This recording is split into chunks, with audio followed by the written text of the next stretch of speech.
सत साहिब दर्शकों, मनुष्य अपने जीवन में शारीरिक सुख और मानसिक शांति की चाह में अनेक प्रकार की भक्ति साधनाएं अपनाता है, लेकिन फिर भी जब उसे लाभ मिलने के बजाय हानि ही हो रही हो तो उसका निराश होना और तनाव का शिकार होना स्वाभाविक हो जाता है। दर्शकों, कुछ ऐसी ही कहानी थी हिमाचल प्रदेश के रहने वाले हेमचंद जी की। हेमचंद जी ने अपने जीवन में सभी प्रकार की परंपरागत भक्ति साधनाएं अपनाई, लेकिन बावजूद इसके इनके जीवन में न तो शारीरिक सुख प्राप्त हुआ और न ही मानसिक शांति। लेकिन दर्शकों, आज हेमचंद जी का कहना है कि जब से मैंने संत रामपाल जी महाराज की शरण ग्रहण की है और उनके द्वारा दी गई शास्त्रानुसार भक्ति साधना को अपनाया है, तब से मेरा और मेरे परिवार का जीवन पूरी तरह बदल गया है। आज न केवल मैं बल्कि मेरा पूरा परिवार भी वास्तविक सुख और शांति का अनुभव कर रहा है। दर्शकों, आखिर ऐसी कौन सी भक्ति विधि है जिसे संत रामपाल जी महाराज बता रहे हैं, जिसके आधार पर आज हेमचंद जी जैसे लाखों श्रद्धालु अपनी पारंपरिक भक्ति साधनाओं को शास्त्र विरुद्ध मान रहे हैं? आखिर इसके पीछे की सच्चाई क्या है? आइए सुनते हैं हेमचंद जी की कहानी, उन्हीं की जुबानी। सर नमस्कार। नमस्कार सर क्या नाम है आपका? हेमचंद दास। हेमचंद जी कहाँ से आए हैं आप? मैं जिला सोलन, हिमाचल प्रदेश से। सर संत रामपाल जी महाराज जी से कब जुड़े आप?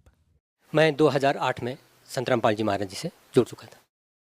संत रामपाल जी महाराज से नाम दीक्षा लेने से पहले आप क्या भक्ति साधनाएं करते थे? पहले मैं अपने इलाके गांव में महाकाली का मंदिर, वहाँ पुजारी रहा 15-20-25 साल से। वहाँ पूजा का काम करता था और जागरण कीर्तन, भजन कीर्तन और वो भी जो भी कुछ जैसी पूजाएं आम चलती हैं उस तरह के हम किया करते थे, भंडारे वगैरह आदि किया करते थे। सर देखिए, आप खुद एक मंदिर के पुजारी थे, बहुत सारी पूजाएं आप करते थे, तो फिर संत रामपाल जी महाराज की शरण में क्यों आना हुआ? संत रामपाल जी महाराज की बहुत बड़ी कृपा हुई। वो अखबार में कुछ लेख आते थे तो पहले तो मैं समझ नहीं पाया। 2005-06 में आते थे, मैं उन अखबारों को धार्मिक पृष्ठ को रख लिया करता था, लेकिन कुछ समय पश्चात जैसे मैं रद्दी से वो मैंने कागज़ निकाला तो उससे मुझे एक लेख मिला, संत रामपाल जी महाराज के द्वारा प्रस्तुत किया गया था लेख मिला। मैंने पढ़ा और पढ़ते मेरे दिल में एक ऐसी ठेस सी लगी कि ये ज्ञान कहाँ छुपा हुआ था। फिर उसके पश्चात मैंने उसमें कुछ नंबर देखे और नंबर देखने के बाद पुस्तकें मंगवाई और जब उसमें ज्ञान पढ़ा तो मैं हैरान रह गया कि पाँव के तले की ज़मीन जो है खिसक चुकी थी, क्योंकि एक मंदिर में पुजारी होने के नाते मुझे ये ज्ञान इस तरह से मिल रहा है। पहले से ऐसा ज्ञान हमें कभी सुना नहीं था, जो कि महाराज की कृपा, संत रामपाल जी महाराज की कृपा से ये ज्ञान हमें उस अखबार के माध्यम से, उसकी कटिंग भी आज मैंने रखी हुई है प्रमाण के तौर पर, तो वो मेरे लिए एक वरदान साबित सिद्ध हो गई और मैं इस तरह से पुस्तकें मंगवा कर महाराज के ज्ञान से परिचित हुआ। संत रामपाल जी महाराज ने बहुत बड़ी कृपा की। सर जैसा कि आपने बताया कि आप मंदिर के पुजारी थे, निश्चित ही आपको विरोध का सामना भी करना पड़ा होगा, आपके पड़ोसियों का या फिर गांव वालों का। तो सर उस टाइम की क्या परिस्थिति रही होंगी आपकी? मैंने बताने की कोशिश बहुत की और ये जताना जरूर किया कि भी कुछ ऐसा ज्ञान भी है वो मैं बताना चाहता हूँ, लेकिन किसी ने इस बात पर, हमारे बातों पर गौर नहीं किया और हमें ये कह दिया कि आप ये ज्ञान यहाँ मत सुनाओ, आप इस तरह की बातें यहाँ मत करो। पर लेकिन मुझे लग रहा था कि महाराज की कृपा है, संत रामपाल जी महाराज की बहुत बड़ी कृपा है, ये जन जन को बतानी चाहिए और मैंने इसमें पूरा प्रयास करने की कोशिश की। लेकिन मालिक की कृपा ऐसी रही कि भाई मुझे इस ज्ञान से कोई डिगमगा नहीं सका। सर देखिए, संत रामपाल जी महाराज जी से नाम दीक्षा लेने से पहले आप बहुत सारी साधनाएं करते थे जो कि हिमाचल प्रदेश में प्रचलित हैं, जैसे कि देवताओं की पूजा करना। सर आपको कौन सी बातें संत रामपाल जी महाराज ने बताई जिससे आप प्रभावित होकर के आपने कहा कि ये ज्ञान कहाँ छुपा था? सर संत रामपाल जी महाराज जी ने आपको ऐसी कौन सी वो बातें बताई या किन बातों से आप प्रभावित हुए जिससे आप कह रहे हैं कि ये ज्ञान कहाँ छुपा था? मैं इस बात से जरूर प्रभावित हुआ कि भी मैं आज तक यही मानता रहा कि ब्रह्मा विष्णु महेश से ऊपर कोई है नहीं, लेकिन जैसे ही महाराज की ये बात और ये ज्ञान पुस्तक से पढ़ी कि कबीर परमात्मा है, सोचकर हैरान हुआ कि कबीर परमात्मा, ये तो हम पढ़ा करते थे, दोहे पढ़ा करते थे, गुरु गोविंद दोनों खड़े, काकू लागू पाए बलिहारी गुरु आपने, जिन गोविंद दियो मिलाए, वो संत रामपाल जी महाराज गुरु रूप में हमें प्राप्त हुए। इस तरह से हमें ज्ञान जब प्राप्त हुआ कि ब्रह्मा विष्णु महेश से भी ऊपर महान शक्तियां हैं, पूर्ण कबीर परमात्मा जो है पूर्ण परमात्मा है, पूर्ण ब्रह्म है, वही सृजनहार है, ये हमें ज्ञान हुआ। सर, हिंदुस्तान में लाखों धर्मगुरु हैं, आपने हिमाचल से सैकड़ों किलोमीटर दूर हरियाणा के संत रामपाल जी महाराज से ही नाम दीक्षा क्यों ली? महाराज की ऐसी कृपा हुई कि परमात्मा ने अंदर एक ऐसी प्रेरणा जगाई कि जो ज्ञान उन्होंने दिया कि वो मंत्र जिससे हमारा आत्म कल्याण होना है, जिससे हमारा जन्म मरण का रोग घटेगा, जो हम जनों जनों से भोग कर आ रहे हैं, और ये ज्ञान हुआ कि हमें ये मंत्र जो है महाराज जी हमें प्रदान करेंगे, तो हमें ये बहुत बड़ा आध्यात्मिक लाभ हुआ। और एक बहुत बड़ा मंत्र से हमें परमात्मा ने जो है संत रामपाल जी महाराज जी ने ये हमें दान दिया, तो उनकी बड़ी कृपा रही।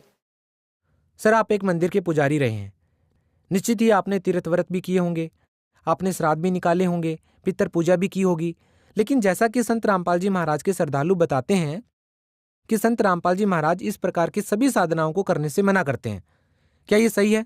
अगर सही है तो कैसे?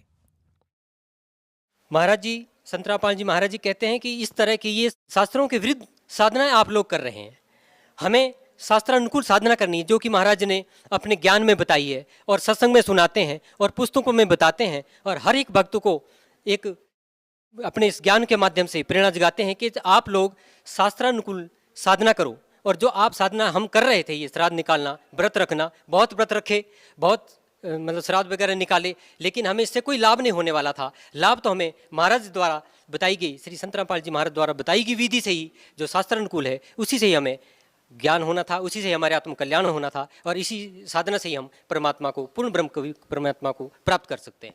सर देखिए, आप भी खुद एक मंदिर के पुजारी रहे हैं, सभी लोगों को आपने कहा होगा या आपने भी सुना होगा कि अगर तीर्थ व्रत नहीं करेंगे तो हानि हो जाएगी, पितृ पूजा नहीं करेंगे तो हानि हो जाएगी। निश्चित तौर पर ये बातें सभी को बचपन में सुनने को मिलती हैं। सर, हम आपसे ये जानना चाहेंगे कि आपने पितृ पूजा बंद कर दी है, तीर्थ व्रत करना बंद कर दिया है, क्या इन पूजाओं के छोड़ने से या बंद करने से कोई हानि हुई? परमात्मा की ऐसी दया हुई कि मुझे कोई हानि नहीं हुई, और मैं ये अपने आसपास जो भी जानकार हैं, मित्र हैं, गांव वाले हैं, मैं उनसे कहता हूं कि हमें कोई हानि नहीं हुई। क्यों हानि हो सकती है? क्योंकि हम परमात्मा के समर्थ, परमात्मा के शरण में जा चुके हैं, क्योंकि इस परमात्मा के द्वारा जो भी विधि विधान ज्ञान का है उसमें हमारी रक्षा हो रही है। तो ये देवी देवता, ये श्राद्ध निकालने से जो भी ये छोटी मोटी लाभ है, इससे कोई प्रभावित नहीं हुए, हमें कोई दोष नहीं हुआ, और हमें बल्कि अत्यधिक लाभ हुआ परमात्मा की इस कृपा से। सर, संत रामपाल जी महाराज के अनुयायियों का कहना है कि संत रामपाल जी महाराज से नाम दीक्षा लेने के बाद उनको आध्यात्मिक, भौतिक और बहुत सारे ऐसे लाभ मिले हैं जो आज तक उनको केवल सुनने को ही मिले थे। आपको संत रामपाल जी महाराज से नाम दीक्षा लेने के बाद क्या लाभ मिले? महाराज संत रामपाल जी से ज्ञान और नाम लेने के बाद सबसे बड़ा लाभ जो हमें आध्यात्मिक ज्ञान हुआ, ऐसा ज्ञान जो हमने पहले कभी सुना ही नहीं था, ऐसा ज्ञान जो हमें पूर्ण मोक्ष प्राप्त करवाएगा, ऐसा ज्ञान जो पूरी आत्मिक संतुष्टि और बिल्कुल शरीर हल्का फुल्का हो जाएगा, ऐसा ज्ञान परमात्मा ने हमें प्रदान किया। और शारीरिक लाभ भी हुए, जैसे कि भक्तमती जी को पैरालाइज की शिकायत थी, वो जब डॉक्टर से रिपोर्ट करवाई गई तो डॉक्टर भी कहने लगे कि रिपोर्ट में कुछ नहीं आ रहा है और आप शिव को जल चढ़ाओ। हमने कहा कि डॉक्टर साहब, हम तो शिव के मंदिर में, माता के मंदिर में पहले से ही पुजारी हैं, तो जल चढ़ाने से हमें क्या लाभ होगा? लेकिन सबसे बड़ा लाभ हमें परमात्मा के नामदान से प्राप्त हुआ, और आज आत्मसंतुष्टि, बहुत बड़ी संतुष्टि हुई, और सबसे बड़ा आध्यात्मिक ज्ञान लाभ हुआ हमें। जैसे कि संत रामपाल जी महाराज परमात्मा स्वरूप जिन्होंने हमें ज्ञान दिया, उनकी कृपा से हमें ये सारा ज्ञान, आध्यात्मिक लाभ हुआ, शारीरिक लाभ हुआ और आर्थिक लाभ हुआ। सर, आप तो एक मंदिर के पुजारी रहे हैं, आपको तो अच्छे से पता है कि एक संत की पहचान इस समाज में कपड़ों से, मालाओं के पहनने से, जटाएं बढ़ाने से, दाढ़ी रखने से होती है, लेकिन संत रामपाल जी महाराज के विषय में ऐसा कुछ भी देखने को नहीं मिलता। संत रामपाल जी महाराज बहुत ही साधारण सी वेशभूषा में रहते हैं, उनको संत मानना आम समाज के लिए कितना मुश्किल है। क्या किसी विशेष वेशभूषा रखने से ही किसी को संत माना जाना चाहिए? भाई साहब, इसमें सबसे बड़ी बात है कि श्री संत रामपाल जी महाराज ने, जो उन्हें सारे शास्त्रों का ज्ञान है, सिर्फ एक हिंदू वेद धर्मों का नहीं, गीता का नहीं, इन वेद और गीता से लेकर कुरान शरीफ, बाइबल, गुरु ग्रंथ साहिब और सभी वाणियों का जो गूढ़ रहस्य जानते हो, वो एक संत की पहचान है कि सारे गूढ़ रहस्य उन्होंने जनता के सामने खोल के बता दिए कि कबीर परमात्मा ही पूर्ण परमात्मा है, वही सर्वशक्ति है, वही पूजनीय है। कंठी माला सुमरनी, पहरे से क्या हो, ऊपर डुंडा साध का और अंतर राख्या को। इस तरह से ये जो चोला पहनकर, साधु महात्मा टीका बिंदी लगाकर ये जो ज्ञान देने की कोशिश कर रहे हैं, लेकिन अंदर इन्हें शास्त्रानुकूल ज्ञान नहीं है, और ये ज्ञान को समझ नहीं पा रहे हैं, इससे संत की पहचान नहीं होती है। संत की पहचान शास्त्रानुकूल और उसमें गूढ़ रहस्य जो छुपे हुए हैं उनको जो खोल कर बता दें, वही संत की पहचान है। और बिल्कुल साधारण विषयों में और समदृष्टि, सब पर एक दृष्टि रखने वाले वही संत होते हैं। सर, भगत समाज को क्या संदेश देना चाहते हैं? संत रामपाल जी महाराज की कृपा से जो ज्ञान प्राप्त हुआ, उसके माध्यम से हम प्रार्थना ही करना चाहेंगे सभी भक्त भाई बहनों से कि परमात्मा द्वारा दिया गया ज्ञान, परमात्मा द्वारा लिखी गई पुस्तक ज्ञान गंगा, धरती पर अवतार और अन्य पुस्तकें आप ध्यान से पढ़ें। महाराज द्वारा दिया गया सत्संग ध्यान से सुने। हमारे अंदर जब ये ज्ञान पहली बार प्रवेश हुआ तो हजारों सवाल पैदा हुए, लेकिन हर सवालों का जवाब उस ज्ञान गंगा के अंदर है और संत रामपाल जी महाराज के सत्संग में है, वचन में है, हर एक जवाब उसी में आपको मिल जाता है। फिर भी भगत एक दूसरे से भी पूछने की कोशिश करते हैं। आप प्रेम पूर्वक सुने, ध्यान से सुने और सत्संग में जो है पूरा ध्यान रखें। जहाँ भी सत्संग हो रहे हों तो उसमें महाराज की जो भी एक एक वाणी, एक एक शब्द पूरे एक भागवत के बराबर है, उससे हमें हर सवाल का जवाब प्राप्त होता है। जी, बहुत बहुत धन्यवाद। सत साई। दर्शकों, अभी आपने सुने संत रामपाल जी महाराज से दीक्षा प्राप्त करके सुखी हुए भक्त के अनुभव।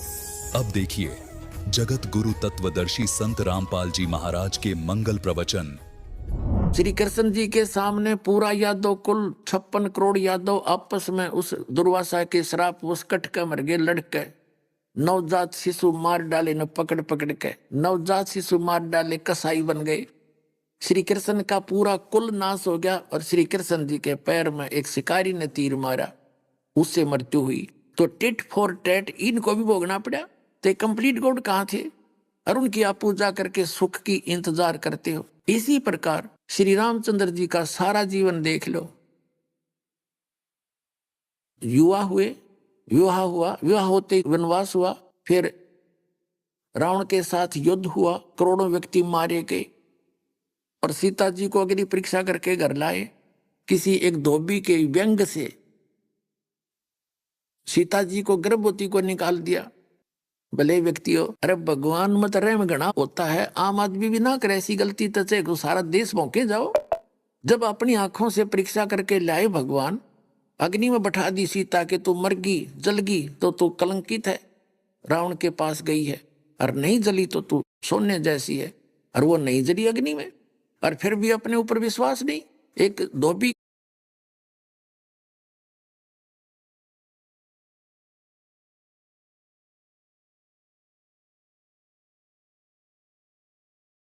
धोबी के कहने और अंत श्री रामचंद्र जी का कैसा हुआ सर्वविदित है, इसको बताने की जरूरत नहीं। इसी प्रकार हजरत मोहम्मद के साथ क्या बीती, इसी ब्रह्म की साधना, इस काल की साधना जो कुरान शरीफ के ज्ञानदाता द्वारा दी गई भक्ति से उसका क्या हर्ष हुआ। उसके तीनों पुत्र मारे गए उन्हीं की आंखों के सामने, तो उस बाप का क्या जीवन है और अंत में उनकी क्या दशा हुई दिखाता हूं आपको। हजरत मोहम्मद की क्या दशा हुई देखिएगा।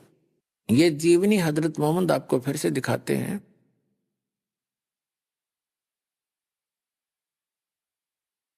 ये वही है जो पहले आपको दिखाई थी।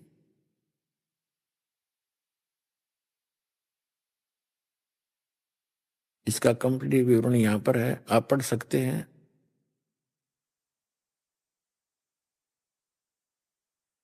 ये देखिएगा, ये यहां से प्रकाशित है और इसके हम ये थोड़ा सा रह गया था 143 पृष्ठ पे पढ़ना। अबू तालिब और खदीजा की मौत क्या थी?